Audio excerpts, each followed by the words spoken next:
Electric ಗಾಡಿ ನಂಬ್ಕೊಂಡು ಹೋದ್ರೆ ಅಷ್ಟೇ ಕತೆ.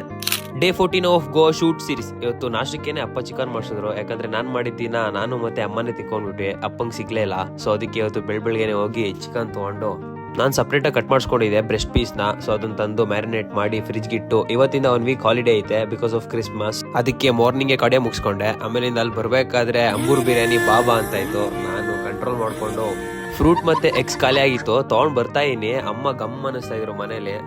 ಆಮೇಲೆ ನಾನ್ ಬಂದು ಫಸ್ಟ್ ಮೀಲ್ ರೆಡಿ ಮಾಡ್ಕೊಂಡು ತಿಂತಾ ಇದ್ದೆ. ಆಮೇಲಿಂದ ನಮ್ ಬ್ರದರ್ ಫೋನ್ ಹಾಕಿದ್ರು, ಸ್ವಲ್ಪ ಕೆಲಸ ಐತೆ ಬಾ ಆಚೆ ಹೋಗ್ಬೇಕು ಅಂದ್ರು. ಎತ್ತಿದ್ರು ಎಲೆಕ್ಟ್ರಿಕ್ ಗಾಡಿನ. ಹೋಗ್ಬೇಕಾದ್ರೆ ಜಾಕಿ ತರ ಹೋದ್ವಿ, ಬರ್ಬೇಕಾದ್ರೆ ಮಾತ್ರ ಕೊಟ್ಟು ರೋದ್ನೆ 10 ಕಿಲೋಮೀಟರ್ ಹೋಗುತ್ತೆ ಅಂತ ತೋರಿಸ್ತೈತೆ, 6 ಕಿಲೋಮೀಟರ್ನು ಹೋಗ್ಲಿಲ್ಲ. ಆಮೇಲೆ ಗಾಡಿ ಆಫ್ ಆಯ್ತು. ನಮ್ಮ ಫ್ರೆಂಡ್ ಫೋನ್ ಹಾಕಿ ಕರ್ಸ್ಕೊಂಡು ಅವ್ನ್ ಗಾಡಿ ಈಸ್ಕೊಂಡೆ ಟೋ ಹೊಡಿಯೋಣ ಅಂತ. ಗಾಡಿ ಹೆವಿ ಪ್ರೆಷರ್ ಹಾಕ್ಬೇಕು ಮುಂದೆ ಹೋಗ್ಬೇಕಂದ್ರೆ. ಮನೆಗ್ ಬಂದ ತಕ್ಷಣ ನಾನು ಸೆಕೆಂಡ್ ಮೀಲ್ ತಗೊಂಡೆ ಬಿಕಾಸ್ ಆಗ್ಲೇ 3:30-4 ಗಂಟೆ ಆಗ್ಬಿಟ್ಟಿತ್ತು. ಆಮೇಲೆ ಸ್ವಲ್ಪ ರೆಸ್ಟ್ ತಗೊಂಡು ಜಿಮ್ಗೆ ಆಗಯ್ಯ. ಇವತ್ತು ಲೆಗ್ಸು ಮತ್ತೆ ಶೋಲ್ಡರ್ ಇತ್ತು, 2 ವರ್ಕೌಟ್ ಎಲ್ಲ ಮುಗಿಸ್ಕೊಂಡು ಮನೆ ಹತ್ರ ಬಂದೆ. ನಮ್ ಹೀರೋಗೆ ಒಂದ್ ಪೋಸ್ ಹೇಳ್ಕೊಟ್ಟಿದ್ದೆ, ಸ್ವೀಟ್ ಆಗಿ ಕೇಳ್ದೆ ಮಾಡಪ್ಪ ಅಂತ. ಅವನು ಸ್ವೀಟ್ ಆಗಿ ಮಾಡ್ದ. ಸರಿ ಸಿಗುವ ನಾಳೆ, ಬೋಯ್ ಬೋಯ್.